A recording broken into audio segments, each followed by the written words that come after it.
right. What's good, y'all? How's everybody doing? Uh, Sorry I've been gone for a little while. Had a lot to do, a lot going on. I'll fill you in on a little bit of that in a minute, but it's good to be back. Good to see people. Um, so what's up? Got a few people in here already. ICIP, what's up? Just being jazzy, what's going on? Brother Damon, Brother Ian, Ron, Donnie, Ryan, what's going on, people? Back in here, man, trying to get it going. Y'all know what it is. Welcome back to the Onyx Report. You know what I mean? Got a lot to get into tonight. But if you've never been to the Onyx Report before, what it is that we are Black male justice advocates who believe in using critical analysis to uplift Black men and boys. And that's it in a nutshell. You know what I mean? That's really the core of it. I am in belief of helping Black people, but I believe in doing so by uplifting Black men and boys. I think that is the critical key to transforming the condition of Black folk. You know, for me and my work, it is about targeting and specifically identifying issues that Black men and boys suffer from, institutions and practices that work to undermine them, and also ways that Black men themselves and boys can uplift their conditions. But I target and focus on Black males because I think there's too much going on to do the opposite. So, in that respect, that's why we're here. So, again, welcome back to the Onyx Report. Um, Y'all know what it is in terms of supporting the channel. First, before I do that, I want to shout out my supporters, subscribers, both on Patreon and on YouTube. So let me take a moment to do that.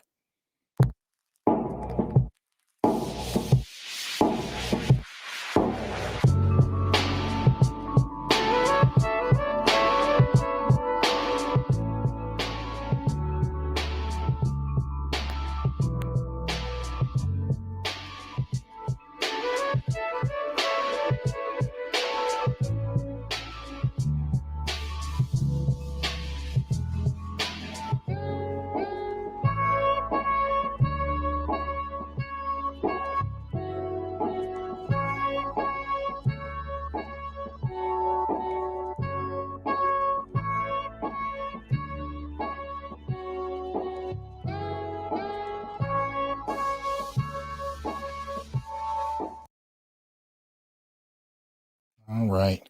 I want to extend a hearty thank you to all of those who support the show. And I want to urge you to do the same if you have not. Do so by becoming a member, support the channel. You can do that by going onto YouTube and just under the video, click the join button. And that is assuming you've already clicked subscribe and hit the bell so you can be notified about whenever I go on or upload a video. But join, join, and you can choose a level of membership that comes with specific perks. So I hope you'll join and support the channel. You can also go to Patreon, and you can see the link right under my name there. Patreon.com/THJohnson, and you can either become a supporter of the Onyx Report, or you can become a supporter of the Institute for Black Male Studies. Go to the Institute for Black Male Studies and entertain what we have available for you there. There's courses and webinars there. There's free video interviews there. Also, look for the Institute for Black Male Studies YouTube page. There are a number of interviews being uploaded there. I will be uploading more this week, so keep an eye out on that. Become a member of that channel. If nothing else, at least subscribe so you'll be notified when interviews go up there, and you can support that as well. All of this is being done to bring light to what's going on with Black men and boys. So I hope you will help us with that endeavor. So let me get back in here and again, thank some of my supporters. I see Micah in here. What's up? Barry, GG. What's up, GG? You've been tearing it up lately, man. It's good to see you. So we got RM, JJ. What's happening? Paul, K-Ron, Hybrid Ninja. What's going on? What's up, Winston? I got to get Winston to become a member, man. I'm seeing you in here, man. What's up? Let's see, Christopher, what's happening? Gold Professor, good to see you, brother. Welcome, Texas. Hope everybody is doing well. What's up, Hassani? My near namesake. Dr. Thunder in the house. Y'all support Dr. Thunder. Go check him out. If you haven't, support his channel. Look at some of the interviews he's been doing lately. So what's up? I hope you're well. We got to catch up, man. DJ B-Side, what's up? Marty, Brother Muwada, good to see you in here, man. Yeah, so we're getting the crew back in. Javon, what's up? DJ, what's happening? Yeah, let's get it in, man. We got a lot to kind of cover. I haven't really broadcasted in a little while, and I should say tonight we are obviously on YouTube, we're on Facebook, and we are also broadcasting on innerlightradio.com. So support Innerlight Radio if you have not done so. Check out their channel. Put the URL in your phone and your computer and go check them out on a regular basis. See what's going on. If you want to hear, intelligent Black folk creating their own content, support innerlightradio.com. Black owned. Y'all know what it is. Innerlight had a lot to do with getting me started. This is obviously not my training. I am an old classroom teacher. I've been, teaching at the university level for about 23 years. And Innerlight, as well as Brother BGS, have been instrumental in getting me to transition mediums from face-to-face in-class teaching to getting online. And that's still a transition for me because I'm wired to read facial expressions, to look at people. And, since we've all had to teach online, for those of us who teach, and it transferred to this kind of Zoom format, my practice here on YouTube has kind of helped with that. Nevertheless, shout out to Innerlight. Shout out to BGS, who's in the chat. Thanks for your support, brother. Thanks for sharing the show as usual. Hope you're well. Brother, show me what's going on. So there's a lot going on today. The brothers are here, and I'm always glad to see that. Y'all have been incredibly supportive, of the show. But like I said, I haven't put up anything in the last week. I kind of took an impromptu, I wouldn't call it a vacation, but just kind of, tried to recharge for a little bit. A lot going on. Life is what it is. I think the difficulty this last week has just been, in terms of trying to balance teaching and creating content. And anybody that's a content creator will tell you that this is not an easy thing. There are people who make it look easy, right? They can do this with their eyes closed, BGS. But for the most part, though, content creating is a grind. You got to work, and it can be difficult to balance it with other things. So sometimes you got to unplug. You got to breathe a little bit. And I'm back with some goodies to share. Hopefully, some things that will help others with how we see the world, and maybe if we can, kind of adjust how we see things, we can better anticipate what's coming at us. Right. So I hope I can contribute to that to some degree. ICIP 13, thank you very much. Appreciate the support. I hope others will do the same. And don't forget to hit the Cash App, the PayPal, or the Venmo if you don't feel like sharing your contributions with YouTube. Shout out to Dr. Thunder. I appreciate it. Appreciate the support. Good to see you in here. Yeah, it's coming along, man. We're reaching, mid-semester. I got students worried about their grade. Had all kind of things going on. Windows did an update and it just wrecked everything. So I'm playing catch up in a couple of my classes behind that. It's just been a little stressful. So trying to stay on it. Single dad doing this thing. Grappling with what is, and y'all know the grind. Especially if you're one of my regular listeners, it ain't nothing you ain't grappling with yourself. So it is what it is. Nevertheless, we're gonna keep it pushing. So y'all know how I like to do. We celebrate Black men over here, most particularly. And so this is something I started last year. Started on Facebook first. Appreciate that support, Barry. Thank you. Yes, support your scholars. I started on Facebook first because a lot of the content I deal with is pretty heavy.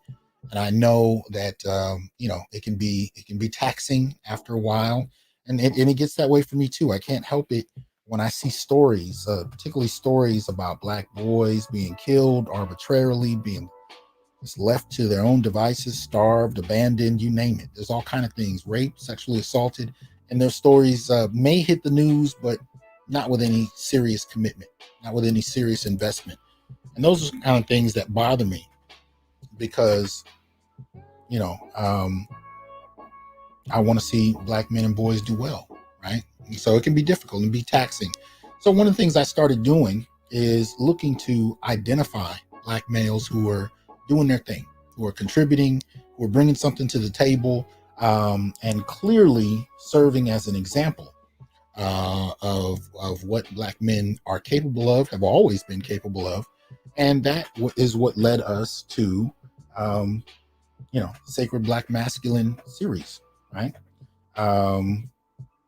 And you can use it on Twitter yourselves if you have an example of something that you think needs to be shouted out in terms of Black men or boys doing something, representative of the highest qualities of what it means to be a Black male. Feel free to use it and share. And we got a couple of examples to get into. So we will see. So here we go.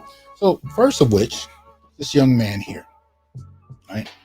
This is an article you can find on Shop Black US, shopblack.us. And the article's title is "The Newest Chess Master in the Country is a 10-year-old Black boy who was once homeless." This is dated May 14th of this year. I had not seen this until a few days ago. And this was something I saw on Dr. Tommy Curry's Facebook page. So this is a young brother named Tani Adewumi, discovered his affinity for chess while living in a homeless shelter in Manhattan. Right? 3 years later, at the age of 10, he now is the country's newest national chess master. At the Fairfield County Chess Club Championship Tournament in Connecticut on May 1st, Tani won all 4 of his matches, bumping his chess rating up to 2,223 and making him the 28th youngest person. Appreciate that support, 77 base. Thank you for that. Please make sure you support the channel. We're doing what we can do here, so I hope you will help us in that endeavor. Anyway,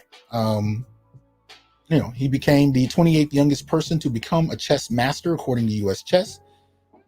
He says, "I was very happy that I won and that I got the title. I really love that I finally got it. Now, Adewumi practices chess every day after school for 10 to 11 hours and still manages to get some sleep. His hours of practice have paid off. As a chess player, he describes himself as a bit of an everyman, aggressive or calm when he needs to be." I love that. And always thinking ahead. Absolutely. Absolutely. "On a normal position, I can do up to 20 moves in advance," he says. Damn. Keeping all the pieces straight in his head might seem like a challenge, but Adewumi says it's a skill that when you master, it just keeps coming back. And that's fire. That's fire. You know what I mean? That's a quality that I hope the young brother will take into life, and it looks like he already is.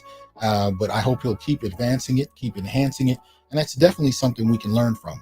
It's something we need to be very cognizant of, because at the end of the day, those are the qualities that men in particular need to have.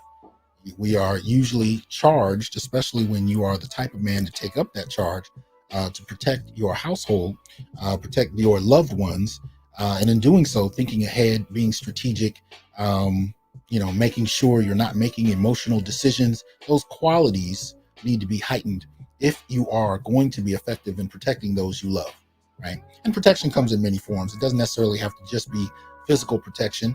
It can be where, the family is. It can be, putting your kids in programs that work to their benefit to protect them from what else is available. There's a million different ways that Black men protect.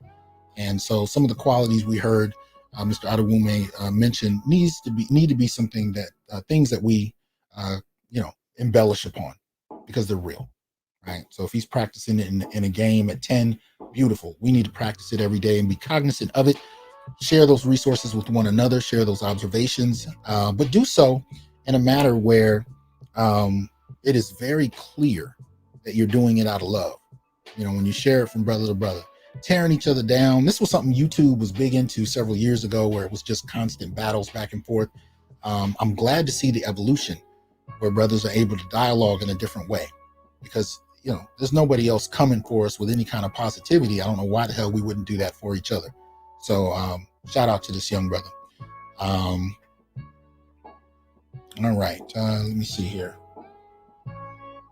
Okay, so some of you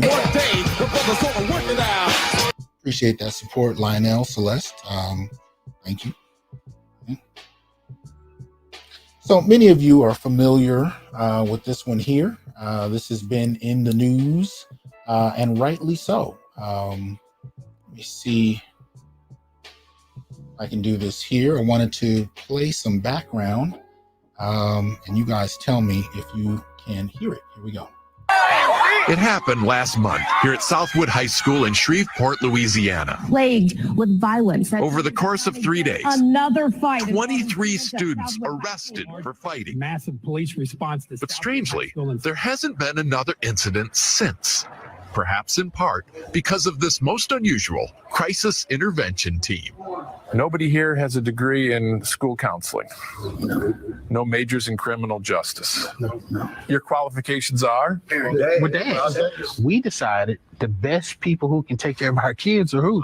For us. What we do. So Michael Lafitte started Dads on Duty, We're out doing what we do for our babies. a group of about 40 Southwood dads who now hang out at the school in shifts. Let's go. Today, any negative energy that enters the building has to run a gauntlet of good parenting. What's going on, buddy? You moving fast. I like that horse.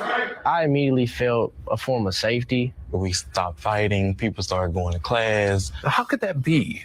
You ever heard of a look? A look? Dads have the power to do that? Yes. Not many people know it, but yes.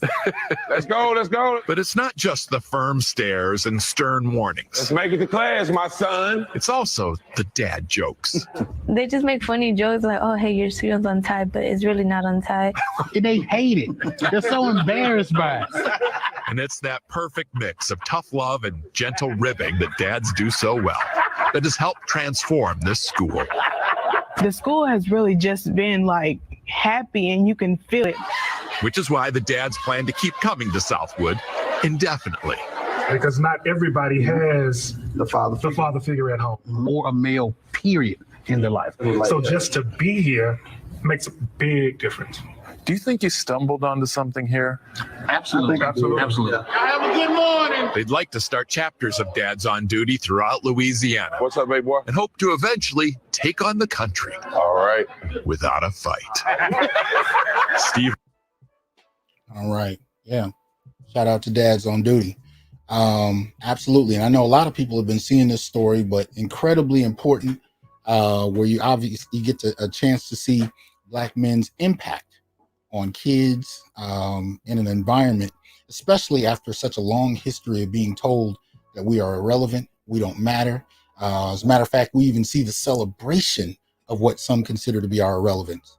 And if you doubt that, just look at it. Every Father's Day, look at who is standing up to celebrate the fact that they, in fact, are the fathers, even though they're not fathers, right?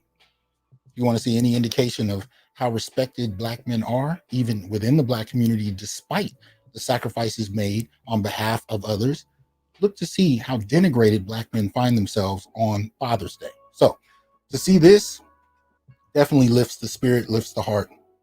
And if you're unclear about it and need more detail, make sure you go to BGS Ibmore's page and check out the video he did on Dads on Duty. Profound piece, tying it to nature in a way that I don't even want to ruin for you if you haven't already seen it. So make sure you go over there and check it out, because it definitely highlights the value of Black men. And this is not new necessarily to Black men themselves. It just tends to be the case that, we find ourselves unacknowledged and disregarded too much of the time. And this is partly what I want to get into tonight. All right. Partly what I want to get into tonight. It has to do with the devaluation of men, Black men, of course, and some of the rationale for it. And I want to propose another way of kind of looking at it. Now, one of the most consistent factors in this discussion in this last number of years has been this question of a gender war, right? It's a gender war that's been going on in general, really, in society. We definitely see it playing out in media in all kinds of ways. I mean, it's so nuanced. It's ridiculous. I just watched, I'm not going to give any spoilers, but I just watched the latest Paranormal Activity movie that came out. I wasn't even planning to talk about it, but it was interesting to see, the degree to which gynocentrism played out even in a horror film, right? Where they explicitly talk about how much stronger and better women are, and how men, and this is the narrative of the film, men are really the fall of society. And all of this is being played out in a horror film with a demon, right? And so this is the kind of conclusion they reached, that they needed women to subdue the demon because men were inherently weak. Now, as an isolated story, I could care less. Really could. I can enjoy good movies, especially in terms of an escape from my day-to-day reality. But when you see it over and over and over and over and over again, repetitively extended, to highlight the lack of value that men have and the inherent superiority of women, it becomes something that you have to question if you have any intelligence.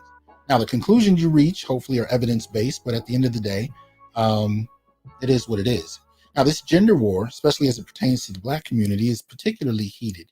And some have argued it's been dying down, but it depends on who you ask and what you're reading every day. I would say it still continues, but it doesn't continue for the reasons we think. And I'll get into that a little bit later.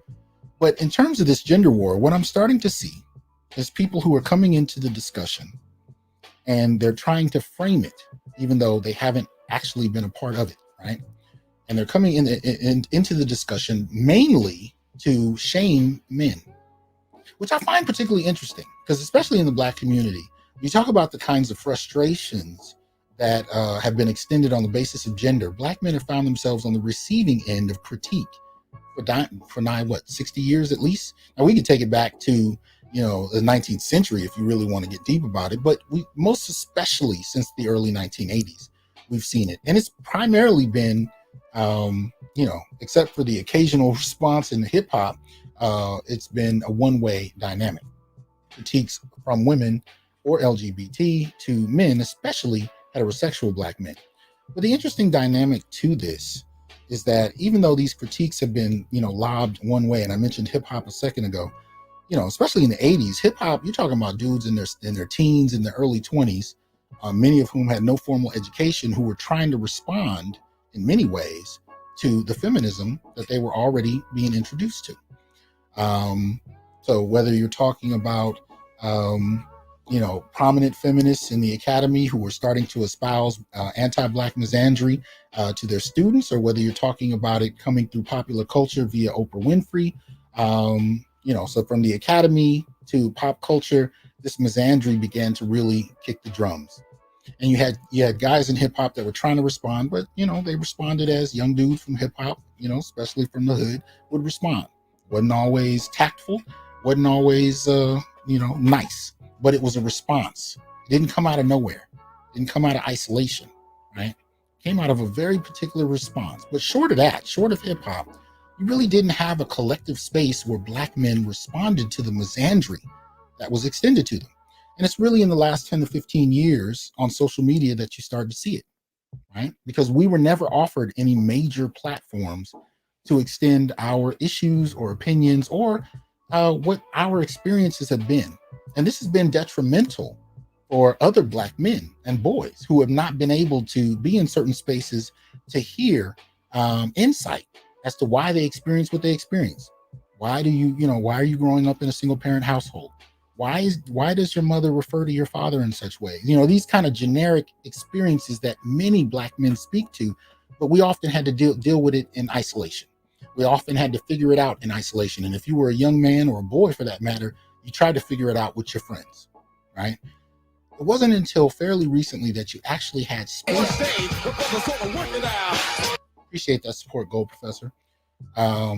Where you actually have spaces where you can talk about this. You can talk about those issues. And it didn't have to be about denigrating Black women. It had to do with sharing your experiences as Black men. And as soon as that started to happen, or I should say, as soon as an outer community got introduced to this discussion, the first thing that we started here was shaming language about men having these conversations in an unbridled fashion, right? The idea that you were inherently wrong, inherently misogynistic or sexist because you identified experiences that were problematic, experiences that didn't make the news, experiences that don't make the Black movies that hit the screen every now and again when we can get a Black movie, especially a good one. And so it's important for these spaces, in my opinion, to be maintained, and I think we need to elevate the discussion in terms of bringing in new ideas, exchanging new ideas, questioning our experiences and what role we've played in it. All of that is important. But I think the denunciation of Black men talking about their experiences is more what I'm seeing happening than anything else. This kind of silencing of Black men.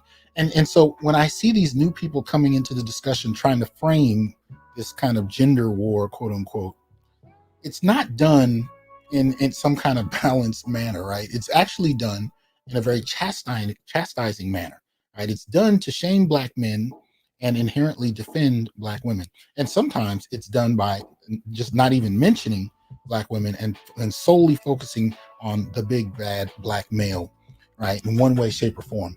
But in reality, Black men are really responding to a lot. And this is happening from YouTube to Twitter to Facebook, social media to the academy.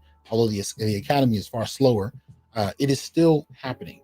Right. And there are many different voices and not everybody agrees. Some are very derogatory and straightforward. Some are very eloquent and research based.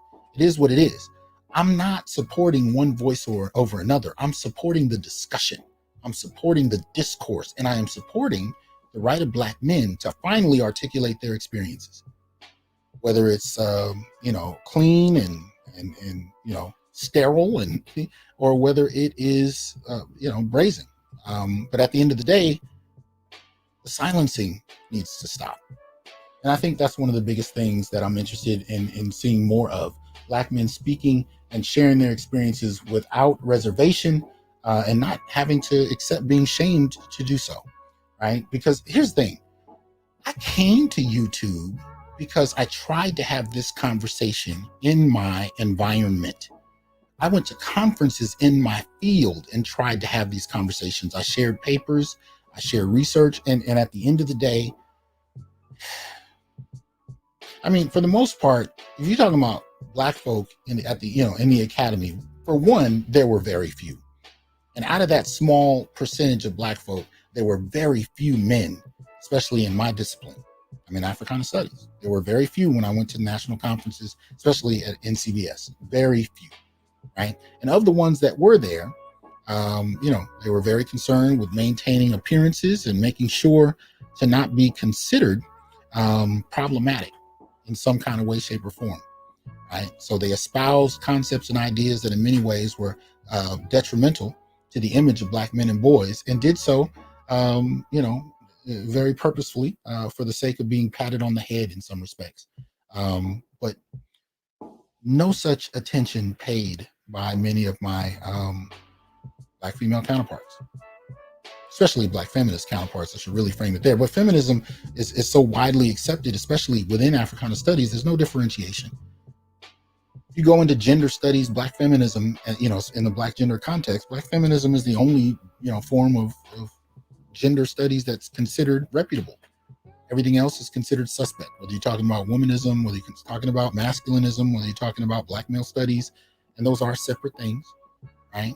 At the end of the day, they're all considered questionable, but Black feminism is considered the norm, and yet the treatment of Black males under this unique ideological gaze completely undermined and dismissed.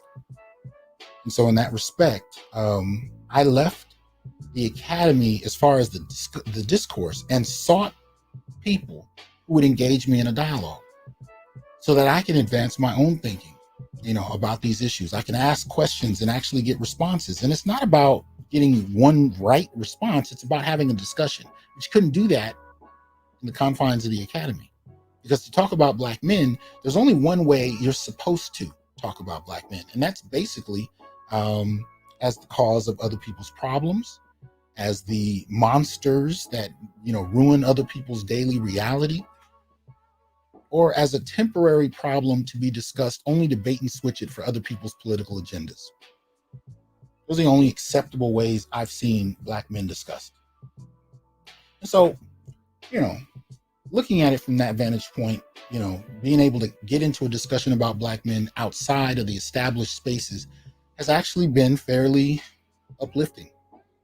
Tenuous at times, a lot of debate, a lot of back and forth, but enlightening at the same time, because I never expected to live in a situation, live in a time period where I got to see Black men so outspoken, and I guess it shouldn't be surprising that people's first reaction is to try and silence it, but at the end of the day, I'm glad to be alive at a time where I could see something I never thought I would see. Black men unapologetically sharing their experiences and the issues they have.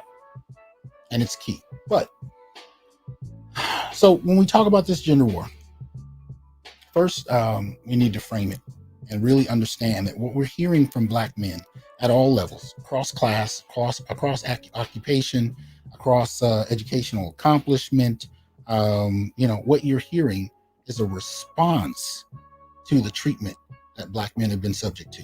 A response to the silencing, particularly in media, of Black males' experiences, and a silencing of their responses to their denigrated image. An image that people's whole careers are built off of in regard to how denigrating they can be toward Black men. In other words, talk enough shit about Black men, you can live well. And I've seen it, even in the academy, seeing people's careers skyrocket as long as they can throw Black men under the bus and do it well. And the more brazen you could be, better your career can launch. And that's across gender, right? Black males who deal with gender and are willing to throw Black men under the bus tend to do extremely well. It is what it is. You want to fight an uphill battle? Try actually defending the humanity of Black men in spaces that are hostile to it. Watch what happens. Right? So this is what we're seeing. And, from there, I was just kind of exploring about a week, I'd say about a week ago, because I didn't do a show last week. And I decided to read, I read a couple of pieces from my colleague, Dr. Tommy Curry. He's trying to get me to publish more. I kind of stepped back from publishing because I just didn't like people telling me what I could publish and what I couldn't, especially when they're functioning with an ideology that I know is antithetical to what I'm trying to do. So I decided to go into social media to establish something and really evolve some of my ideas. And I'm about to go back into publishing. So I'm on my way. I have a lot of ideas that I've been able to develop. But thankfully I'm not limited to publishing to develop those ideas. But nonetheless, my brother, Dr. Curry, has actually been doing that well. And so I want to share a little bit of a piece of his that I read. It gave me some food for thought. Right? Yeah, give me a little food for thought. Let's see here. All right, so this is a piece, as you can see, entitled "He Wasn't Man Enough: Black Male Studies and the Ethnological Targeting of Black Men in 19th Century Suffragist Thought." Powerful piece. Powerful piece. I'm not going to go through the whole thing, but there are some choice elements that I think are really important. And partly why I was really drawn to this piece is he's primarily talking about patriarchy.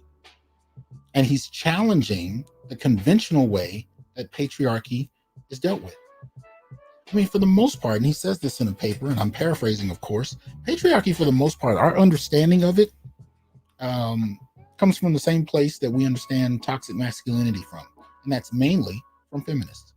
Feminists have framed the discussion about patriarchy, especially since at least the mid 20th century, if not earlier. Well, technically, if you go back to 1900s, I'm sorry, in the 19th century, as Dr. Curry does, we can see how much longer that's been. But especially, in the last 30 to 40 years, where we've heard some serious, accusations being made toward men as a whole in regard to this whole issue of patriarchy. So Dr. Curry decided to challenge the conventional understanding of patriarchy and do so in ways that I don't think anybody had remotely begun to interrogate. I think most people just accepted the use of patriarchy and how it's been flung, somewhat like monkey shit at a zoo. And even male scholars, even scholars studying men and masculinity and manhood in many ways took the narratives of patriarchy that we, got from, feminists, women and gender studies, and we ran with it. But Dr. Curry does something that I think is a little deeper. So I'm not going to go through all of this. It's a very powerful piece. But I am going to go through a particular section of it that I think warrants some serious attention. And that's here. The white woman as patriarch, civilizational gift of white womanhood. Yeah, this is a powerful piece. So basically what he's talking about here is the ways in which 19th century, suffragists perceived patriarchy, right? And so I'll delve into this a little bit, right? So it says, the white woman as patriarch, civilizational gift of white womanhood. Heredity, or more accurately, the sexual relationship, made white women an indispensable part of the white supremacist project and the development of America as a patriarchal society. As the historian, appreciate that support, Durante. Thank you. As the historian Louise Newman explained, white women's rights activists measured the lack of social progress of non-white races in terms of their lack of conformity to Anglo-American Protestant middle-class gender relations. The imperial posture created two problems, according to Newman. First, it limited the critiques white women could offer of the racism and sexism within their own culture, because in the end of the day, in the end, they had to acknowledge that patriarchy had been key to their own racial advancement, right? Now that's important, right? That's important. Basically, we're talking about a time period. When you talk about the rise of the suffragists, you're basically talking about a time period where you had a number of years of staunch and fairly, consistent, push against slavery, right? And by the time you get the legal, kind of end to slavery, we're not going to talk about whether or not that is substantive, but by the time you get the legal end to slavery, what you started to see with many of these white women was a frustration, right? A frustration that black men might, because at this time period, especially in the 19th century, it was a transitional period earlier on where you had only landowners who were able to vote, and then you get to the point where men can vote, right? And so when the question of voting comes up for Black America, it's black men. This is not something black men did. Black men didn't try and prevent anybody else from not being able to vote, but the targeting of black men and the question raised as to, well, if they're going to become citizens after slavery, shouldn't they have the right to vote, right?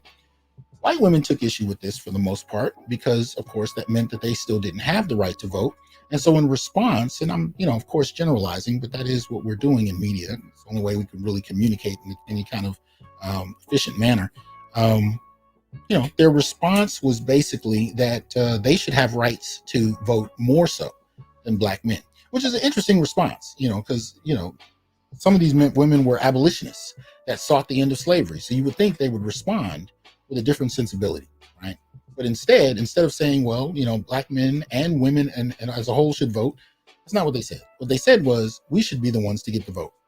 And they began to clarify their alignment, right, with their own people. It is what it is. This is white supremacy in projects. And so what you had white women doing was clarifying their allegiance, not necessarily to any kind of universal justice, but their allegiance to the white community. And if anything, they argued that it is through their wombs, right, that white superiority, white supremacy maintains itself. So they literally tied themselves to the prevailing agenda. And that agenda is one that continues to uplift them and make them a priority over any other. And they were very clear about that, right? So, going back to that first sentence in the citation, first, it limited the critiques white women could offer of the racism and sexism within their own culture, because in the end, they had to acknowledge that patriarchy had been key to their own racial advancement. So, in as much as you want to hear, in as much as people are starting to play with this critique of patriarchy, white women had to acknowledge, or at least were a bit more willing to do so in the 19th century than now, had to acknowledge that they were the beneficiaries of it, right? Second, white women's belief in their own race-specific trait of moral superiority permitted them to view other cultures with condescension, if not outright disrespect, right? So the antipathy that they had toward Black folk as a whole was very much a part of the white supremacist project. Now, I'm going over this for a reason. It's not arbitrary. I'm going somewhere with this. So notice these two factors, right? In regard to white women, first they kind of had to acknowledge that they were the beneficiaries of patriarchy, and then second, that they had a sense of moral superiority, right? And superiority over others in particular. And this is key, especially to ideas about Western womanhood that we'll get to a little later. And Curry says, the home became the template for larger imperial ventures and conquest in the name of white supremacy carried out by white men and white women. For some late 19th century feminists like Charlotte Gilman, this meant that white women not only did not criticize patriarchy, but claimed that it was rightfully theirs. That white women actually gifted patriarchy to white men. Now that's profound. That's profound. What Dr. Curry is saying in this instance is that the way we understand patriarchy, thanks to contemporary feminists, they understand that they articulate it as all men who oppress all women. And I've gone into classrooms, even in graduate school, and had students stand up and very unapologetically, very forcefully argue that patriarchy has existed since the beginning of time, and men have oppressed women across culture, across history, no exceptions, no observation of nuance, no historical specificity, just generic assumptions that all men have oppressed all women, and therefore that's patriarchy. What Dr. Curry does here is he actually shows us what patriarchy looks like, particular to the West, and how it's framed. And one of the things he argues is that you had white women, suffragists for that matter, who were very clear that not only did patriarchy benefit them, but they themselves gifted it to white men. You hear that being discussed on TV when patriarchy is brought up? I haven't, right? He continues, in Manliness and Civilization, the historian Gail Biederman argues that Gilman believed civilization's advancement should be seen primarily in terms of race, not sex. That human history had a cosmic telos, an evolutionary mechanism, and a racial basis. It was a story of advanced white races evolving ever higher, striving toward a perfect civilization. Gilman is an interesting figure, not simply because of her virulent racism or civilizational feminist ideology, but because she believed in patriarchy or the domination of the white race over inferior groups of men, like many turn-of-the-century feminist thinkers. Right? So what Curry is doing here, and I'm not at all suggesting that I can summarize all of what he's doing, across the board. You really need to read his work for yourself, because there's a lot of nuance. There's a lot of different directions you can go. I'm really just highlighting one particular narrative for today to clarify something that I think we overlook. But anyway, what he's talking about here is that the goal of patriarchy, contrary to popular opinion, is not for all men to conquer all women, but it is a racial endeavor, right? Because as he says of Gilman, she believed in patriarchy or the domination of the white race over inferior groups of men, right? Gilman believed the subjugation of white women to white men was necessary to teach white men compassion. The male element was far too destructive without the compassion and love of women. In Women in Economics, a study of the economic relation between men and women as a factor in social evolution, Gilman argued that to evolve the white male towards civilization and industry, the white woman needed to devolve her racial characteristics and retreat into sex differences. By retreating into the home, the white woman taught the white man compassion and evolved him beyond being a hunter, fighter, killer, and destroyer toward racial development. The naturally destructive tendencies of the male have been gradually subverted to the conservative tendencies of the female. And this so palpably that the process is plainly to be observed throughout history, explains Gilman. This maternalization of white men or of white man gave to white men the female quality of race preservation. Gave to white men the female quality of race preservation. So understand what's happening here, right? Again, instead of this simplistic binary notion of patriarchy strictly being men oppressing women and matriarchy somehow being really more inherently just, we just don't see it enough because these men are too savage. What Curry actually does is show you that white women were very clear of the benefits of patriarchy, and according to some of them, most particularly these suffragettes here we're talking about, they claim to birth it. And to cultivate white men to move beyond savagery for the sake of savagery to savagery for the sake of racial expansion and domination. That's key. What she's doing is illustrating, or what Dr. Curry's doing, especially in presenting Gilman the way he is illustrating that the role of white women was not an innocent endeavor for that matter, but more than that, not only were they participatory, they claimed to birth it. They claimed to originate it. They claimed to have sacrificed by stepping out of society and into the domestic space. What does that mean? Right? This whole notion of women, being caretaker to hearth and home, not only cooking and cleaning, but being responsible for leading the family, being responsible for the moral upbringing and the educational upbringing for the most part of the children. And for the most part for her husband playing the role of a kind of moral center, right? She evolves him in this white pathos. This is an important distinction. This is an important break from how patriarchy is normally regarded, right? And it should influence how we talk about patriarchy, because we throw it around, but we actually only empower contemporary notions of what patriarchy is when we do so. And we need to undermine that and go a different direction. 191 across 4 platforms watching the show. Please like, share, subscribe, join, and donate. Support the channel. I wasn't sure how many people were going to watch this one, but I know I've been shadow banned again, so I got to get back on making more videos to kind of get the note out there. But I appreciate those of you who came through today. My number's a little lower than usual, but that's because I pulled off for a while. Anyway. Being confined to the home was a small price to pay to rule the world. The subjection of woman has involved to an enormous degree the maternalizing of man. Under its bonds, he has been forced into new functions impossible to male energy alone. He has had to learn to love and care for someone besides himself.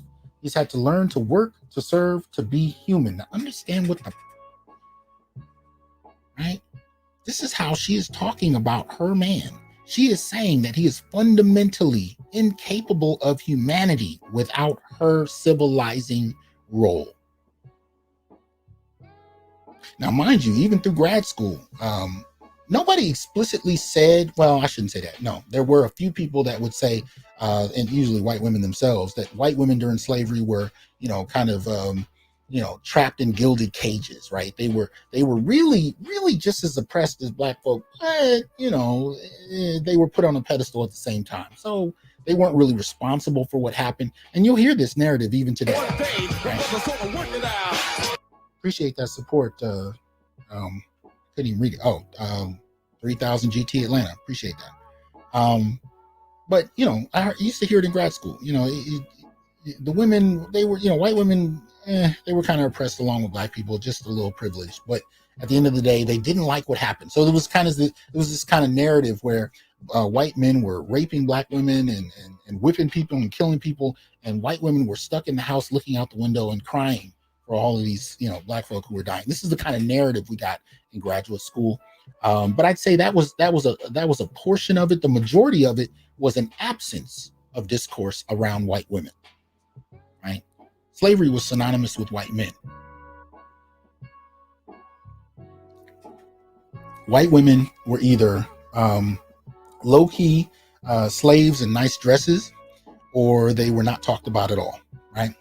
So what Curry's doing here is using these white women's own language to highlight their politics, right? Let's see. So as Gilman says, women can well afford their period of subjection right? For the sake of a conquered world, a civilized man. Now, this is critical.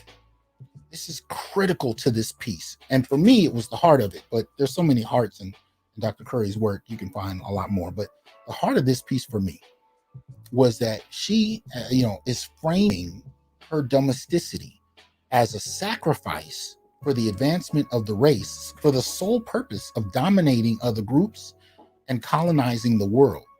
But the other piece to it is that, well, I'll get to that in a minute. All right. So I'm going to skip ahead a little bit. Joe Herb, appreciate the support. Thank you. Let me see. Okay, I'll read a little more. To conquer the world, white men had to eliminate weaker men. I wonder who you think that is. Right? The feminists should embrace their subjugation to white men in the home because this is the evolutionary process that history has demanded of them. It is the sacrifice that tames and directs the killer instinct in their males toward racial regeneration and care. The white woman's racial duty is toward the evolution of the white race. Gilman says, in spite of the agony of the process, the Black long ages of shame and pain and horror, women should remember that they are still here. And thanks to the blessed power of heredity, they are not so far aborted that a few generations of freedom will not set them abreast of the age. Lesser men are expendable and pave the way for the global reign of the white race. Turn of the century suffragettes knew that their position in the world as white women placed them above the rest of the world and, more importantly, spared them from the genocidal tendencies of the white male element. To be spared of this kind of violence, the white woman showed the white man how to build an economic empire and prepare a world where her need to stay in the home would no longer be useful to the advancement of the race. I'm going to read that again. This was the piece I was going to say earlier, but I said I'd wait. I'm going to read that piece again. Right? Let me see. Did I lose it? Okay. To be spared of this kind of violence, the white woman showed the white man how to build an economic empire and prepare a world where her need to stay in the home would no longer be useful to the advancement of the race. It is this protection of the reproductive and hereditary in white womanhood that both justified her subjugation within the home and now, at the turn of the century, the woman's movement to be freed from the home. Right? Citation reads, never once in the history of humanity has any outrage upon women compared with these sweeping sacrifices of helpless males in earlier species. The female has been dominant for the main duration of the life on earth. She has been easily equal, always up to our own race. Excuse me. And in our race, she has been subjugated to the male during the earlier period of development for such enormous racial gain, such beautiful and noble uses that the sacrifice should never be mentioned nor thought of by a womanhood that knows its power. Right? What does that mean? Well, basically, what he's saying here by citing, and he's not even really saying it, he's citing them saying it, is that they always perceived patriarchy to be an evolutionary process. It was an evolutionary process that they sanctioned and stepped back into domesticity for the sake of producing the race and gave white men direction, almost like a cannon that you aim, but allowing him all the ferocity of his nature, right? This is the idea. So this is the perception of white women in terms of how they regard patriarchy. Notice they're not talking about how, how oppressive it is and domineering and how they're victims to it. They're talking about how they wield it as one wields a gun and the sacrifice they made of going into the home. But the key component is they always regarded that as temporary. So what Dr. Curry is actually saying here is that if you really understand patriarchy, you understand it as a concept that was developed to evolve, to differentiate over time. It was never meant to be static, right? And the main component of it was the role white women played. Shout out to Art of Edmore and Paul Lowe for the Cash Apps. Thank you. The role that they were to play, white women, right, was to eventually come out of the home. So when we have these conversations about, women need to cook and clean and raise the children, and there's a whole Christian element that's tied to that as well. So that conversation is not going away anytime soon. But understand what that was actually about, according to these suffragists, was more so about the ways in which that was a temporary measure. So in other words, what white women, perceived this as is their men would kind of conquer the world. And once that world was tame enough, they would come out of the home having made this incredible sacrifice of literally reproducing and creating the race that they now could step out of the home and function as lords of power. That's a term I'm using. That's not one that Dr. Curry used, but that's essentially what we're talking about. Continues, Gilman believed the white woman gifted white men racial consciousness. By offering the white man the maternal quality of race, she evolves the white male, makes him into the white patriarch through an urging to care for his racial kin. It is through this kinship taught to him by the white woman through family that the white man acquired his desire for white civilization and empire. Again, more of this sacrifice. Okay. I'm going to leave it there for that. I'm going to leave it there. I think we have enough to talk about. And that's not even the main subject of the show. I'm just still setting up where I'm coming from. So as I was reading through this piece, what became very clear was that we have a very elementary understanding of patriarchy, but that's not an accident. It's not a product of just stupidity on most people's part. It's a product of programming. Through media, most particularly, through education, most formally, we have been taught about patriarchy only in ways that complement a very particular radical feminist agenda. An agenda of prioritizing and advancing women at the expense of men. So we've gotten an ahistorical definition of patriarchy that is very simplistic, so much so that a child can understand it. And we often see children that understand it. I don't know if you guys saw the video that's been going around a while about the black woman whose daughter comes in the house and tells her that she's in a little bit of trouble because she told her friend that her friend's father wasn't shit because he didn't work outside of the home, and she had learned that from her mother. That's an example of what we're talking about here. This simplistic idea of men are either these oppressive, domineering patriarchs that oppress and kill women and rape them at every turn, or they are lesser men in and of themselves. They are not truly alpha men, and they are thus, deserving of women's disdain. This simplistic narrative to the point where children can replicate this after having heard it from their mothers and run with it, right? It's that simplistic. But when you really look at Dr. Curry's approach to patriarchy, far more complicated. But here's the crux of it. I asked the question with this show, who's tasked with colonizing the Black community, and most particular, the Black family and Black men? Who is tasked with colonizing Black men? Now, these aligners make it hard for me to articulate, so I apologize. Keeps drying my mouth out too, but I'm almost done with them. Okay, so here's the crux of it. When you look at patriarchy and when you look at white society, especially since the 19th century, one of the things you notice is that there are distinct roles, as I just read. And these women are talking about their roles. Not only are they talking about these roles as something that's not necessarily oppressive, they talk about it as a sacrifice that they've made to expand the race, right? Sacrifice of domesticity, right? So white women are generically considered to be pedestalized. Now, this is white men's response to white women's sacrifice. If I can frame this in Gilman's kind of, white men pedestalize and protect and idealize white women who've made this tremendous sacrifice of becoming domestic, withdrawing from the outside world of competition, labor, strife, violence, war, and primarily being responsible for literally pumping out soldiers in this white supremacist army. Right? Just the idea. But nonetheless, when you're a slave on the plantation, what you see as far as white women is not someone oppressed in a gilded cage. You see a woman that is enjoying, right, the fruits of that so-called sacrifice.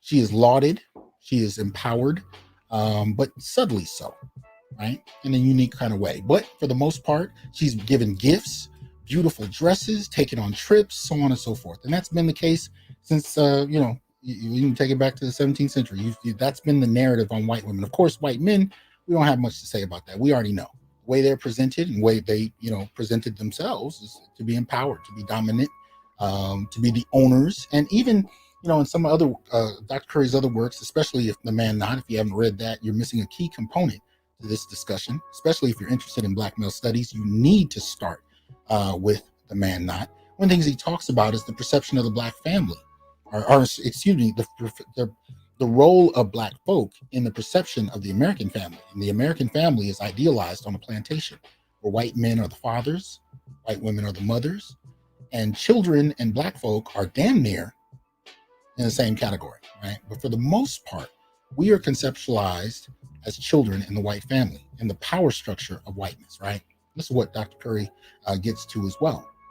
So we're witnessing this familial dynamic playing out in regard to power on plantations, right? And that being said, we see the white man playing this dominant, materialistic, superior position. We see white women being lauded. Now, here's what I'm getting to for tonight. When I ask the question, who is tasked with colonizing Black men? Well, we go, you know how we do. We talk about the gynarchy here, right? Gynarchy, not necessarily just, again, avoiding these kind of simplistic notions of, binaries, right? We're not saying that, women are just inherently superior and Black women just woke up one day and decided to oppress people. That's not what we're saying. What we're saying is that Black women have been cultivated for generations to play a very specific role. A very specific role that's very different from Black men, right? A role that has allotted them or allowed them access in ways that Black men don't have. And I'm not suggesting that we lament that we don't have it. What I'm suggesting is that this access has served as a lure. Served as a lure. What I'm saying is that our women, or I should say Black women, have been cultivated and conditioned into serving as colonizing agents. What does that mean? Colonizing agents. They've been offered just enough to play a very specific role, even in the Black community, a role that ultimately colonizes the community in a very distinct way. And why do I say that? Well, one of the reasons I say that is because when you look at the roles that white America have in regard to gender, going back to this time period we're talking about in the 19th century, right? What you're seeing in the behavior of many Black women today, right, is a kind of hodgepodge of both idealized white women and white men, right? Many Black women have learned to seek out being lauded like white women, to desire to be pedestalized the way white women are pedestalized, to be able to be given extensive gifts and resources, access to middle and upper middle class life, simply because, these kind of dynamics are extended. But the reason they're attractive is because they are dynamics that white women have enjoyed.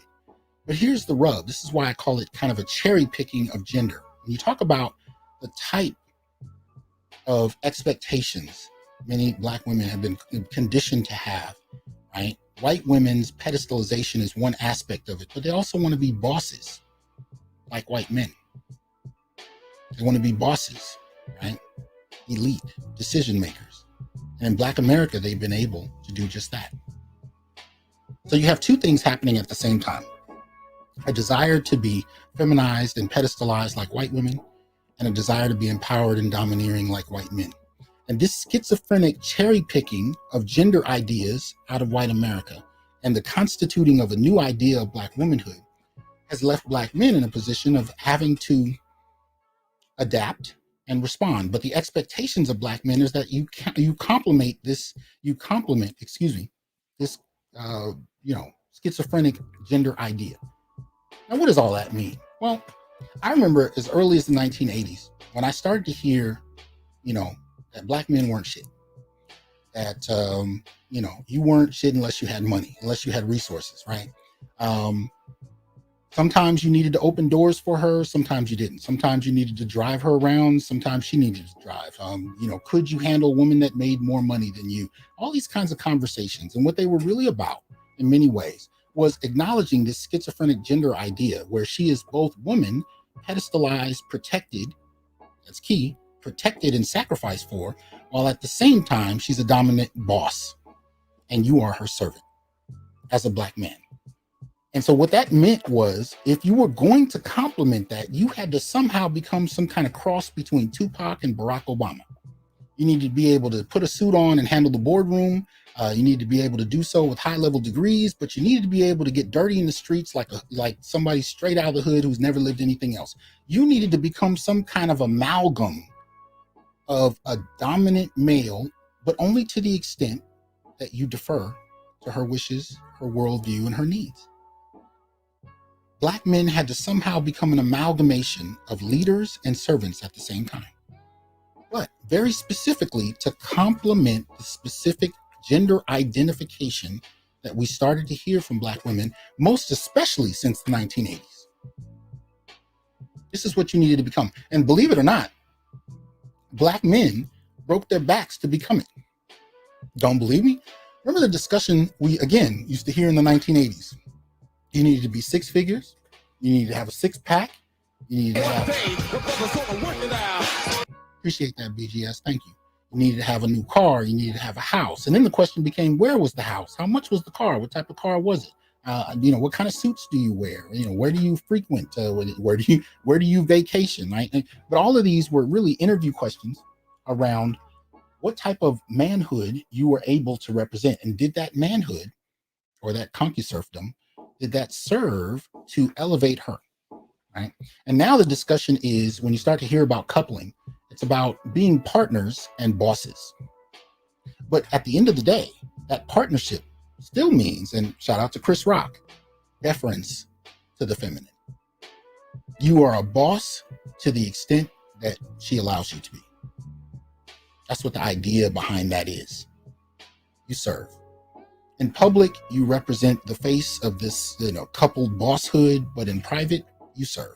You're the only place you're allowed to be dominant and be received as a quote unquote good man is in the bedroom. Beyond that, you defer to her. And so this is what I'm talking about when I talk about, this role, this new identification with gender that we're seeing, or gender identification in regard to roles and coupling in the Black community. It really extends out of a certain reimagining of very particular roles that I think are framed, most particularly during the 19th century, but earlier on, and kind of reframed for the current moment. And I think in that, Black women were identified as the agents to do so. And some of this plays out if you look at Jim Sedanius's work, rest in peace to him. His work in terms of outgroup males and outgroup females. One of the things he talks about avidly is the intensity, is the violence, is the rage extended to outgroup males, which, in this scenario would be Black men, right? But a very different response. Black women are not necessarily sought after to be the recipients of the same kind of state and societal violence. And there's a reason for that. She has a different dynamic with white society. She is allowed to interact in a very different way. And I think this has been cultivated, especially by the time you get to the mid-20th century. And you started to see access being given to Black women in wholly different ways, whether you're talking about welfare access. Now, understand, welfare access basically meant that she had a floor. She had a floor that she didn't have to worry about going any lower than. Black men didn't have nothing. Black men didn't have a floor, and still don't. You can be homeless, nobody cares. Nobody cares. The disdain for Black men is so deep that you have to bring it up for people to even acknowledge it before they dismiss it because they don't want to see it. It's ridiculous. We just went through a pandemic. I've only seen 2 articles in the last year that illustrate that Black men have been dying more than any other group. 2 articles. 2. And the second article was actually titled and focused on how many more Black women died than white men, even though Black men died more than Black women in any other group. But nobody cares. Nobody cares. That's the interesting thing about it. There's a disposability to Black men, but this is what I'm partially explaining. So when you talk about welfare or even selective service, right? Not having to go to war. These kind of things differentiate men and women as a whole, but most particularly in the Black community, differentiate us in ways that are problematic. Family court policy that prioritizes her, right? Access to education in an unparalleled way. Cornell, appreciate that support. Access to education. I've been telling you guys this since 1976. Black men only have half the degrees Black women do. And that wouldn't be an issue, except that, many of the industries that we tended to work all the way up through the 1970s eventually went overseas. So that ended up becoming a huge kind of differentiation in terms of access to labor for Black men as opposed to Black women.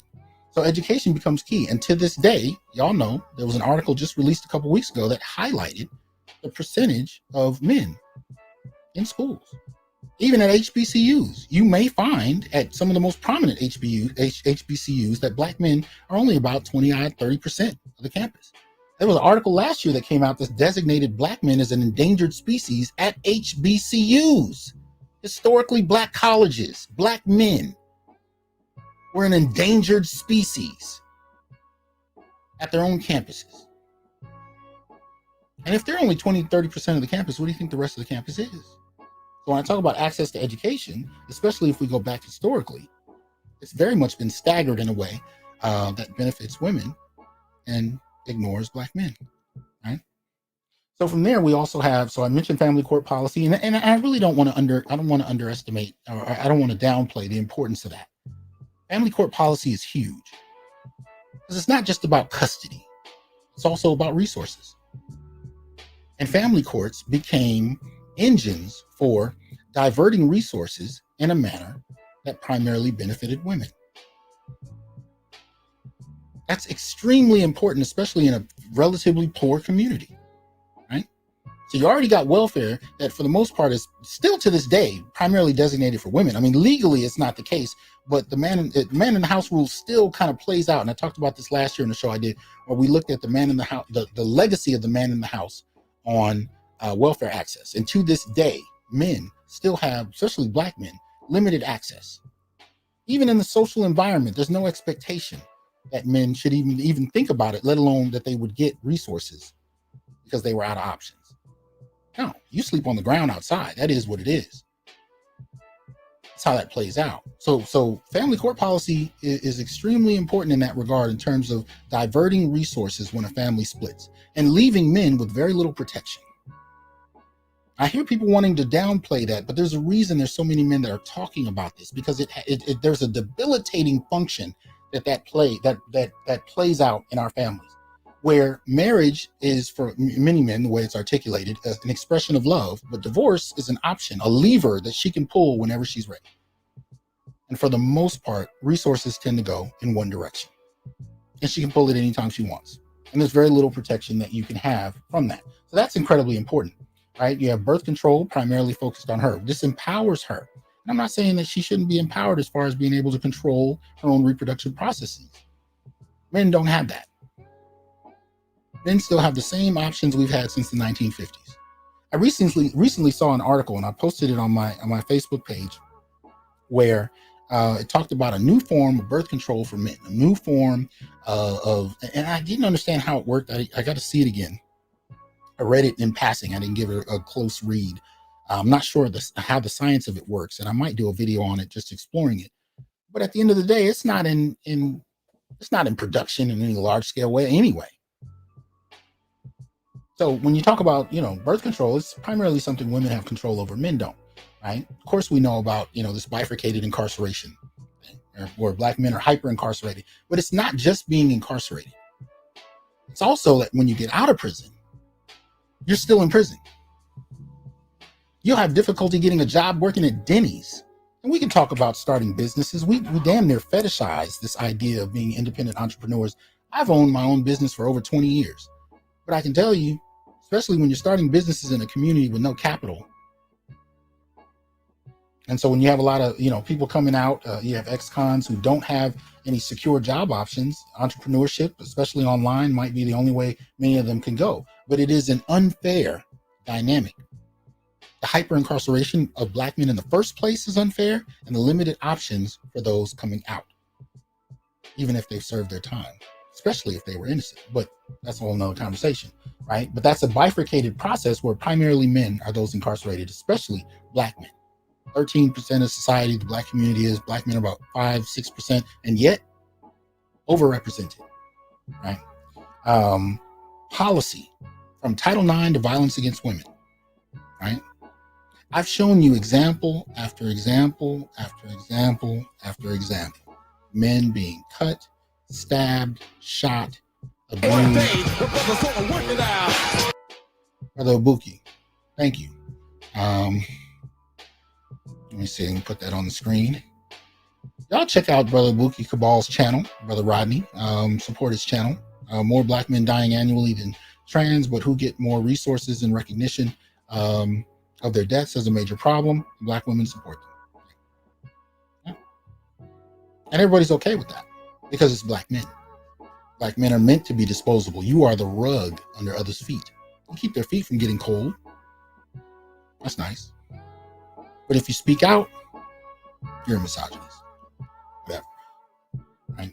But anyway, when I was talking about policy, from Title IX to violence against women, but despite how many examples we see of boys being raped by female teachers, attacked by spouses and girlfriends, shot for not wanting to kiss somebody. Oh yeah, I got a lot of videos I need to do, a lot I need to catch up on. And some of the stories that have been coming out in the last week are just harrowing. Or boys being abandoned by mothers. I mean, I think many of you have heard the story that recently came out about the black woman who left her family for a white man, left her 3 sons to live by themselves for a year. One of them killed and thrown in a fucking closet to decompose. To decompose! Left there the entire time. The fucking neighbors talking about how they could smell it. Nobody did anything. These boys lived by themselves for a freaking year, and anytime anybody gave one of them food, they brought it home to share with others, with their brothers, because they had no income. They had no food. Finally had to call the police. But one of them decomposed in a goddamn closet for a year, and nobody gave a fuck. But the policies that have been present in our society in such way that you actually have law, but you also have perception. You have social perception. Thank you, Man Friday. You also have social perception, right? Where we identify something is wrong. So in other words, if you leave 3 girls in an apartment for a year with no food, no support, no resources, we know that's wrong. Matter of fact, you'll have neighbors knocking on the door just to see if an adult is present. People will go out of their way because we have a sense that, abandoning girls is wrong. And I agree. We don't have that same sense when it comes to abandoning black boys. Nobody knocked on that goddamn door to ask them if they had somebody there to protect them or feed them. Nobody.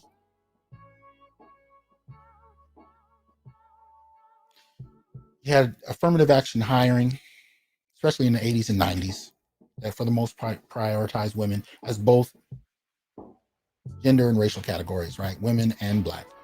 This did not serve to help black men in terms of access to steady employment, right? You had a media apparatus that prioritized black women, most particularly, and women now as a whole. So if we go from the 80s to now, we can see that kind of blossoming out. This emphasis on women. Not the same kind of emphasis on men. And that's what I was talking about earlier in terms of the platform that men are using in social media. We have to use it. We've never been offered any other platform. But we have seen it with others, right? And recently, more philanthropic support. You guys know I've talked about this. From Goldman Sachs. Appreciate that, Suzuki. From Goldman Sachs to Google to Visa to MasterCard and a number of others that I've done shows about, pointing out how you have private philanthropists, sometimes individuals, sometimes corporations, coming out to prioritize black women. It's not about who actually needs this support the most, right? But when you talk about these things, and I listed off probably about 10 different things just now, that's what frames the gynarchy. That's what actually puts that up. When we talk about the gynarchy, we talk about it generically as a kind of female patriarchy. But again, these are based on very surface level, cherry-picked ideas of patriarchy coming out of the white community. And the only reason they exist in this gynocratic framework in the black community is because white society allows it and pays for it. It's not a naturally occurring dynamic. It exists because it's financed. And it's financed by white society. The prioritization of Black women in our community has been set. It's an agenda that's been set and approved of and financed by white society. And it has produced a dynamic where in exchange for advancement, class upliftment, or I shouldn't say upliftment, but class advancement or resources, in exchange for that access, we have a relational dynamic in our community where Black men are subservient. I think last year when I was talking a lot about how they weren't coming out with small business support for Black men who own businesses during the midst of the pandemic, and I challenged my audience, since we were finding so many different support mechanisms for Black women entrepreneurs, but not one. I challenged my audience to find one. Not one person came forward with a policy that was developed during the pandemic for Black male entrepreneurs or Black males in any major capacity. Not one. This agenda that prioritizes Black women in this unique way is inherently developed in a manner where it incentivizes her participation. Comes with resources, comes with food. Black men are made no such offers. And because of that dynamic, in exchange for her accepting these resources for the purpose of being placed in a position of prioritization, what I'm arguing is that is exactly how our women have been cultivated and conditioned to serve as colonizing agents. What do I mean? If you look at BLM last year, or since 2015, for example, one of the things we saw, I'm talking about the formal organization, not the larger scale movement, but one of the things we saw was the prioritization of women, right? The use of Black male death to attract attention, to attract cameras, debating and switching of the discussion from there on what needed to be done to prioritize women and girls, right? To advance them at the expense of dead Black men who were conveniently mentioned when needed. No policy designed to prevent Black male death. Only policies I saw even introduced were framed around what I call flat Blackness, right? We're all Black when it's convenient, especially when it comes to possibly being able to get resources and policy, like the millions of dollars that BLM got. When you get down to it, what was implemented for the same men that were being killed? The majority of the different offices of BLM, the different chapters and branches, those who receive funding, and this was in an article I did a show on. Who did it go to? Well, it went to Black women-led and LGBT-led BLM chapters. And any policies that were developed, how many of them were developed to actually target the Black men who were most killed by police? But the reason I bring up BLM at this moment is I was talking about colonizing agents, right? And essentially what they were doing was aggressively asking for access and resources for themselves. How much have you heard from the founders of BLM since they got paid? You tell me. Don't worry, I'll wait. How much of that went and again was targeted toward Black men? No. The job as a colonizing agent is to serve on behalf of the larger culture, to acculturate the community, to work within the confines of what's acceptable by the state. Black men are more like rogues because we don't have that support. None of it is a guarantee. Black men are somewhat unpredictable, but at the end of the day, policy is Black men are disposable legally. And this is what I'm saying. And this isn't about, hating on Black women. I've met plenty of individual women that were very outspoken against this process.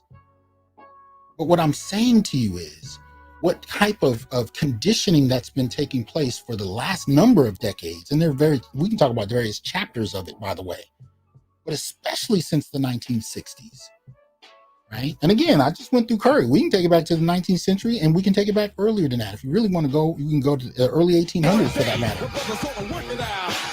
Black man swimming, appreciate that support. We can go earlier, but I'm saying especially since the 1960s where you got to see those 10 elements I read off a little earlier, right? Especially since that time period, what we've been seeing is this type of access granted, right? More consistent employment, more access to the state. The ideas, right? Even if you listen to Black women and men talk about their relationship goals, How often do we hear the same kinds of dreams and ideas coming out of many Black women's mouths? Being ballers, having a $900,000 house, making $1 million.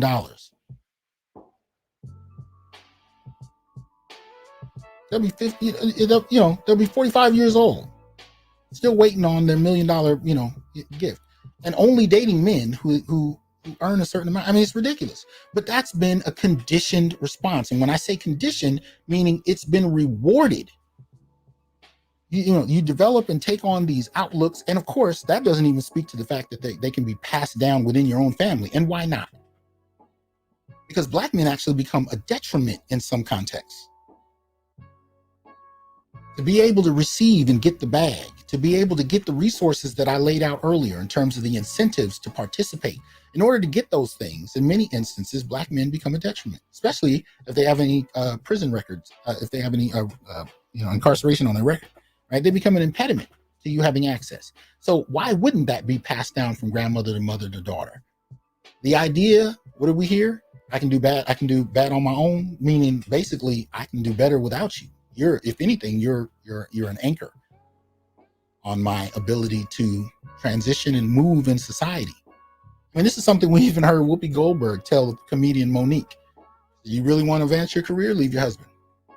That's what she told her. Leave your husband, that Black man. Monique said, I can't do that. That man's done too much for me. Whoopi just looked at her. Right? But that's the idea I'm talking about. And if we actually begin to look at what's going on from a societal conditioning standpoint, rather than why is this particular woman saying that I ain't shit? Why is this particular woman saying that those Black men over there don't matter and that they're disposable, or that they're bullet bags, or that they deserve what they're getting, or that they can't wait till more of them die? Instead of individualizing the type of misandry we hear, let's step back a little bit and look at the conditioning. What are they being conditioned to do? What type of outlook are they being conditioned to have? So again, when I talk about colonizing agents, what I'm essentially saying is that she's incentivized to work in ways that conform to the way the state functions, and you have no such support framework. And the only way you can participate in her life is to conform, but under her direction and under her leadership. And if you buck that, you're a problem. And I'm saying if we start to look at it from a colonizing standpoint rather than an individualizing one, we can move away from discussions about attitude and entitlement. And y'all know I've been talking about entitlement for the last number of years because I've seen it, but it's not really entitlement when I looked at it in depth. It's a product of a very specific type of rewarded and incentivized programming. And she actually can eat if she conforms. We've seen it. The interview I did with Kevin on my Institute for Black Male Studies channel, one of the things he talked about in that interview was when he was in college and he was broke. And he went over his girl's house and she too was broke. But she was on food stamps. She had lobster, crab, shrimp in the refrigerator. He had top ramen. It never even dawned on him to even try to apply for food stamps. But more than that, he likely couldn't have got it anyway. But the point being, she was rewarded for her participation, for her willingness to engage. Whereas you have a population of men that doesn't have that kind of access. So these are the things I'm interested in looking at. If we talk about this from a different standpoint, then we can move away from, these kind of narratives that really just kind of come down to, individual emotions, attitudes, dismissive, and really hate speech in many ways. Let's step back from that for a particular moment and just observe it from a different standpoint. Right? You can actually see the difference. You can see the difference. And it's easy to do. If you want to colonize the people, the easiest way to do it is not necessarily to bring in a military and kill everybody and leave a small population to work for you or mid-sized population or whatever. That's not, one of the easiest ways is to turn them against themselves. Give some baubles to a small group of them, tell them that they're better. But the unique thing about the African American situation is we're not a country that somebody came to colonize. Right? We're a small population in a larger country. We are a community that became a threat during the Cold War, because at a certain point, when the U.S. needed to present itself as the standard for what a civilization should be, they couldn't explain these little Negroes in the South that are being attacked by dogs, killed, lynched arbitrarily for really nothing. We, as a small community, had a large voice that the world listened to for a period of time, and that gave us power in a particular situation, time period. We became a problem, right? And that problem needed to be silenced. And so every facet of the movements we developed to challenge our condition was undermined within a decade. By the time you got to the 1970s, severely undermined, each asset. And then from there, another 10 years forward, you started to see Black women going to college in high numbers, getting into corporate jobs, so on and so forth.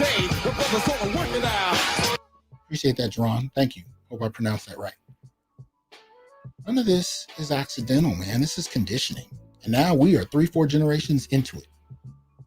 And it's so deeply programmed at this point, the entitlement that we do see and is real is more than entitlement. It is part of how a system functions, right? And in many ways, it explains their behavior if we look at it from that vantage point, as opposed to this individual antagonizing gender war. What we actually need to look at are the ways in which you have distinct, what my boy BGS calls subordinate classes, right? That are identified and targeted to be propped up, given resources, given baubles, right, in exchange for participation. And when you've been raised in 3 or 4 generations of it, you don't see it. It just is what it is. Women in your family tell you you don't need men.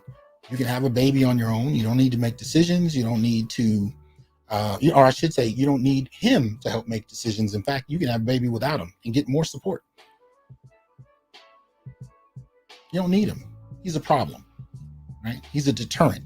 Use him for sperm, but ultimately, other than that, you might want to marry him if you really want that experience. But, and I'm telling you, I grew up in a family full of women. When shit gets hard enough, you hear the discussions, right? When a relationship gets difficult, and I don't know too many relationships that don't. First thing you hear about is that lever she can pull. Girl, you can divorce him. Girl, you don't need him. You can do X, Y, and Z. If he cheats, you need to get a divorce to punish him and continue to punish him through the courts. If you cheat, it's because you've been abandoned, you've been abused, you've not been treated well, even if you have been. But this one-way dynamic is not an accident. It's been conditioned into generations of these women, and it's such that we expect it. We don't even have a language for making sense of it, which is why I'm up here tonight talking about colonizing agents. I'm doing so because we haven't developed a language for it. We haven't been able to. We have not been given permission to. Because the only time we can be strong and be accepted as good men is if we defer to the worldviews and outlooks of Black women. And when you challenge that dynamic and you say things that go against that, problem. Don't believe me? Try and become a professor and talk about this stuff and see what happens to you, right? This goes beyond that. But the benefits of actually being able to look at it from this kind of standpoint, I think, is that I think it better explains their behavior. It better explains the animosity. It better explains the misandry. It's not a misandry that comes out of nowhere. It's an association of Black men with negativity, with lack, with poverty, with a confrontation with the police or the social workers. Black men become associated with these things because we don't have that same kind of access. We become intimately aligned in the experience of even young girls, especially out of the 60s and 70s, but much earlier than that as well, right? We become intimately tied to trauma and difficulty simply because we do not have the same access. For Black men to do well, they have to traverse society. They don't get a leg up. That's why I've been saying for the longest, since BGS and I went through the BLS data months ago, Black men are doing better and worse than Black women. But to those that are doing better, it's not because they've received any type of real support. It's in spite of a lack of support. And nobody wants to talk about that. And that's a fundamental issue. It's a demonstration of misandry in one sense, but it's also a clear statement about how much Black men don't matter. Right? So I think, if we shift our gaze and we look at this structurally, it makes more sense. It better explains the support they receive and the support you don't. Right? It better explains. It definitely explains Sedanius's outgroup, the treatment of outgroup males. Not explains it. He did that well enough on his own, but it definitely reinforces why outgroup males are targeted the way they are. Because this is structural. It's not personal. It plays a very political role. It undermines a very small but outspoken community to the point where they're at war with each other. And the men are actually trained by those who have been given access to a very limited framework, but still useful, at the expense of men who don't, men and boys. And ultimately it explains the misandry that Black men experience. A misandry that we had to title anti-Black misandry, only to be told, and even in the academy, that it doesn't exist. It's not a real thing. The hatred of Black men doesn't exist. But it's bullshit, because we live it.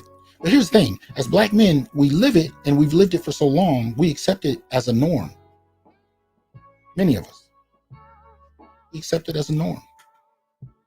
It's like asking a water to clarify and critique, asking a fish to clarify and critique water. How? That's all you know. There's an image I want to pull up. I'm going to give you a couple of pieces of evidence that go along with this. So you know I'm not just saying this by myself, but there are others who pointed this out. I'm only going to give a couple because I don't want to be in here all night. But hold on. Let's see if I can pull it up. Kind of disappeared, but crossed my mind. And I think it really makes my point.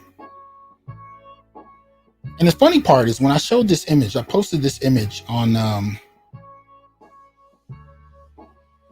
hold on. Let me remove this over here. I'm going to put it up on the screen. Let me enlarge it a bit. This is not the image, but as I'm looking for the image, I thought this was interesting. I will share this with you.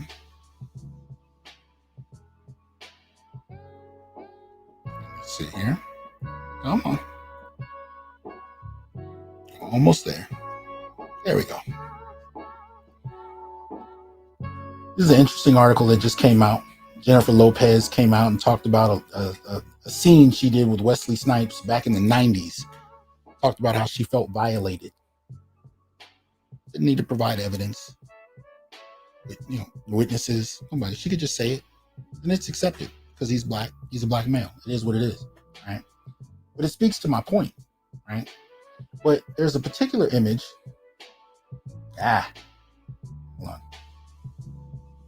And when I posted it, I noticed that I even had some brothers get angry that I posted it.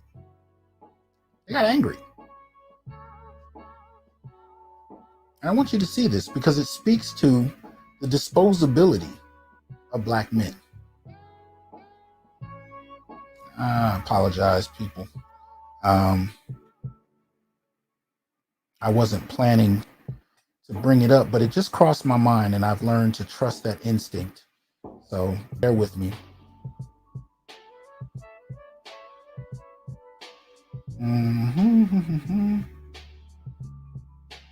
There's been a lot of crazy stuff. There it is.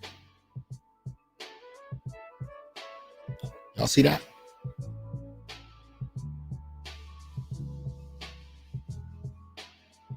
This is Los Angeles. My understanding, a picture taken very recently. I had Black men come up in here to talk about how they could not empathize for a Black man who let himself be homeless.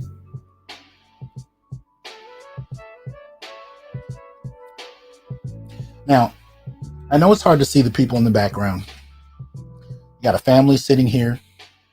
Apparently, only the little girl is the only one that looks like she might even be looking at this man. You got another couple over here.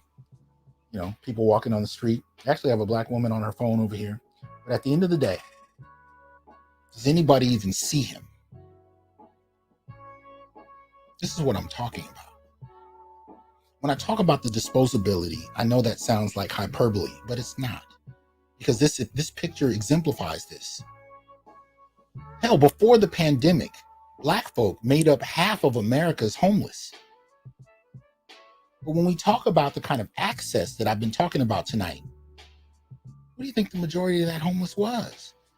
And yes, there are different grades of homeless. I don't mean that you had to move in with your girlfriend. You and your kids stay in her back room. No, I'm talking about this shit. Laying on the fucking ground. Nobody helping you. This is what I'm talking about. And Kalila is right. It looks like Oakland too. How many cities across the country look like this? Dare I ask? But we've been bred not to care. Even think about it. If that was a woman laid out on the street like that, what would be the response? What do you think would be the response? Anybody give a damn that it's him? Y'all tell me.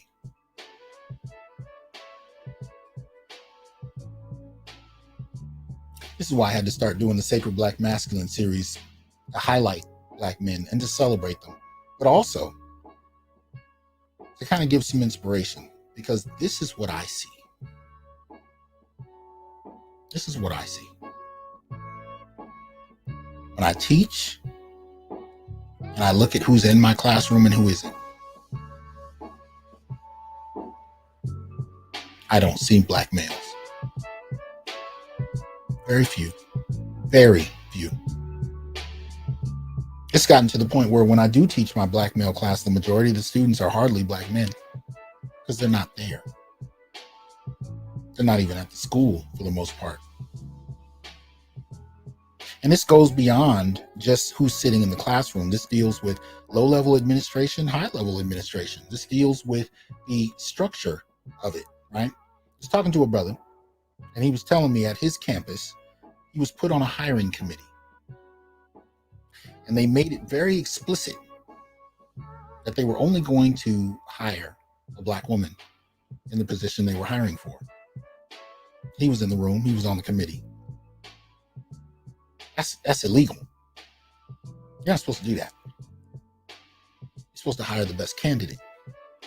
But these people felt so comfortable in what they were going to do. So comfortable, not only in what they were going to do, but in the assumption that he would accept it. That they blatantly stated it. Only hiring black women for this position. And did so. Nobody cared. This is the kind of shit that incenses me, but at the same time, it's the invisibility of it that I'm blown away at. How often it can happen. And men themselves will help. Because as I said, when I posted this picture, I had brothers in there mad at him. Making assumptions about what could have happened, what probably happened for him to be in this state. You know, one thing, I don't know if I call it a gift or a curse, but I think because of the nature of life, especially in regard to black men, I am never confused about the 6 degrees of separation between wherever I am in a given moment and abject fucking poverty. The unique arrangement of affairs that would need to take place to leave me out on my ass. And after talking to homeless men, some of you might be shocked how little it would take for that to happen. Even after this last pandemic, we still got people arguing about how that can never happen to them because they're too enterprising, they're too intelligent, they're too brilliant. Word? Think so? Do you just think, generations of black men on their ass were just idiots? You'd be surprised the kind of arrogance you hear from people making those kinds of assumptions. It's absolutely ridiculous. Not only does it speak to the disposability of men I've been talking about, it highlights the degree to which you're not part of the in-group in any way. You're not even sought after to be bought off by the in-group for the most part, not in any large numbers. Individual entertainers maybe, but not as a class, not as a cadre of folk. You're good for labor. You're good for entertainment. You're good to be incarcerated and forced to produce labor for nothing. Other than that, live or die. Nobody cares. And when you're raising a black boy and trying to prepare him to care for himself in a world that is not going to support him in doing so, it's difficult. It's difficult. The burden of fathers, black fathers, trying to teach their sons how the world sees them as disposable, and how you have to navigate disposability and still maintain some semblance of humanity. And your son just wants to be like everybody else. Which is understandable, but it's not a luxury he has. And you got to be the one to tear that part of his dream away, just to prepare him for the realities of life. And the funny part about it, whether in the classroom or in the family or even in intimate relationships, is how often I've seen the very women that I'm identifying who have no idea what you're talking about, who don't understand what you're trying to teach your son in the slightest. And some of them have sons. Now, I'll be honest with you, the first women that I know that tend to support my channel and others like me tend to be women with sons, because they have a better chance of seeing it than those without. And some of the stories these women tell are fucking heartbreaking, man. They some of the stories I get sent, emailed, about how, and usually it comes with this moment where they witnessed their child being alienated in some kind of way, their son. And the difference in the treatment between sons and daughters, right? There's this moment where it hits them. But when you grow up with it, the task is different. The task is being able to pull it out and recognize it. Again, fish in water. How do you stop and stare at water and identify it for what it is if that's all you've known, right? So for men, the trial is to be able to pull out this experience and see it for what it is. And the jacked up part about it is everybody around you gets pissed off when you start to do it. Yeah. Kalila dropped something here that I think is important. She's in the comment section. And for my folks on Inner Light, I'm gonna read it out loud. She said, "Watching the hope leave our son's eyes is devastating." Now imagine how much more devastating it is when, to some extent, you have to be the one to take a little bit of that out of his eyes. Not in the sense that he can't achieve, by no means, but in the sense that you need to have him have a measured sense of reality, so that he doesn't go out there with the assumption that he can roll like everybody else with no repercussions. And when it does hit him, and this is something I've seen, I was an administrator at the Claremont colleges for about 8 years. And one of the things I saw were black males, well, really black students. The majority of the black students, at least at the time I was there, right? They were products of fairly well-to-do families, unless they were part of a program that brought poor black students to the Claremonts. But outside of that, the majority were, they hailed from well-to-do families, right? Usually interracial families, right? White parent, usually, white father, but white parent, black parent. And they had been sheltered from racism. They had been told, you are like everybody else. Go, live your life, be fruitful, dream, live out loud. And you'd be surprised at the response these students had the first time they had a little doll with a noose, or a noose in itself hung on their dorm room door, right? Shit like that. Experiences they had on campus and couldn't explain because they didn't have the framework for it. Didn't have the means to identify articulate what they were experiencing, because they had been taught that that doesn't exist. That shit stopped in the 50s, right? That's what they were told. Being graded differently by professors, treated differently, assumed to be less intelligent, so on and so forth. And part of my job was to sit and counsel them. And I heard so many stories. But one of the overriding themes that kept coming out over and over again is how my parents never told me this existed. And now they were introduced to it smack dab at the outset of life in college. And I can tell you, I have seen more than a few students have to leave because of just the pure psychological stress of not being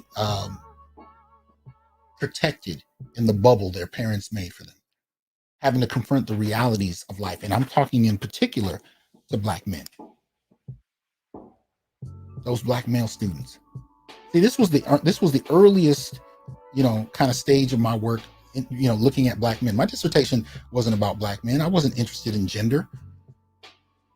But when I started working with these Black males, over and over again, I saw the same kinds of things. They were being brutally introduced to their disposability as far as society was concerned, and did not know how to handle it because nobody had told them that it even fucking existed.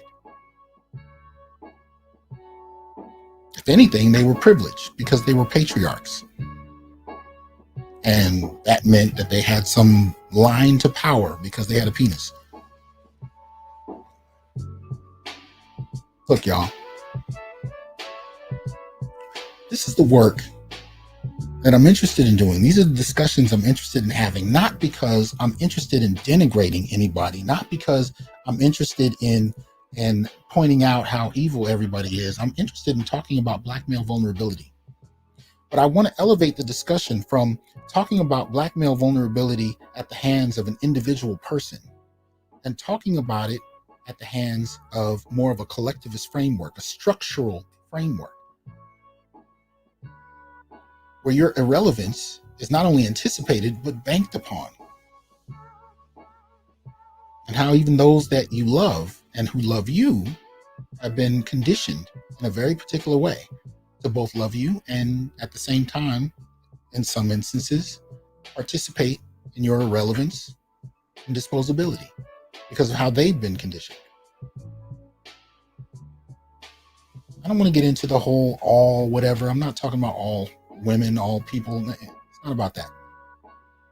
But it's more about a culture that has been produced and incentivized, reinforced by materiality, reinforced by policy, reinforced by resources from the state, reinforced by resources from philanthropic measures, and acculturated over generations where Black men are tied to ideas about lack. What does that do to how they're perceived? We become the problem. A problem that doesn't need to be solved, but a problem nonetheless, as far as many are concerned. That's the conversation I'm trying to have. And so if we look at it from a point of conditioning, we look at it from a point of colonizing in a unique fashion, you might be able to actually perceive why people act the way they do, rather than just dismissing them on an individual basis. Actually begin to analyze in a collective sense why. Now, Black men have been colonized as well, or conditioned as well, I should say.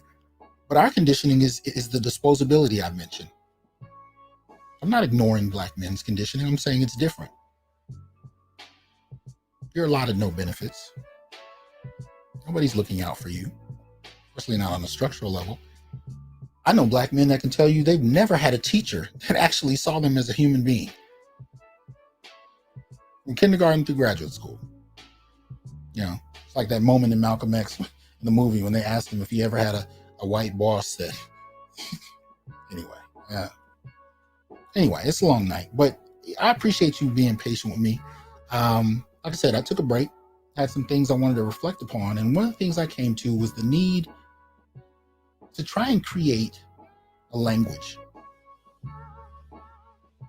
and stick to that agenda. Create a language that explains Black men's condition and gives us the keys, gives us the opportunities to explicate ourselves and articulate ourselves in ways that get to the point more directly.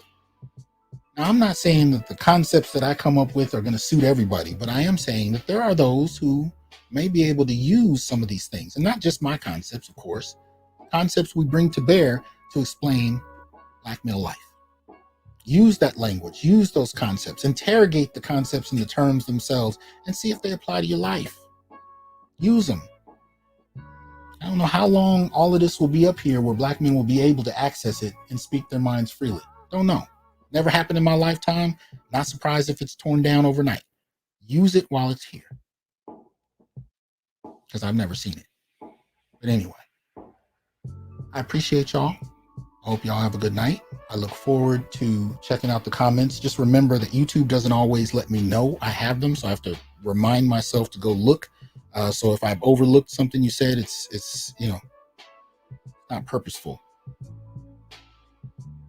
But I do hope you have a good night, and I appreciate your support. Be seeing me soon. Y'all have a good one. Shout out to my mods in the chat who've been holding it down. Thank you. Oh my goodness. Let's see. Which one am I using here? I am here to tell you, brothers, we are not criminals by birth, perennial rapists, incapable intellects, man-children, sperm donors, child support wellsprings, success objects, walking phalluses, ATM machines, lottery tickets, unintelligent henchmen, valueless assassins, pro bono mercenaries, unpaid bodyguards, interchangeable stepfathers, child discipline proxies, unpaid repairmen, workhorses, emotional tampons, or any other socially accepted dehumanizing stereotype. We are thinkers, inventors, innovators, leaders, fathers, and men. Embrace your humanity, know your worth, and extend your time, attention, and resources only to those who genuinely respect you. And remember, your worth is not defined by meeting other people's narcissistic and selfish and unrealistic needs. You define your worth. Peace.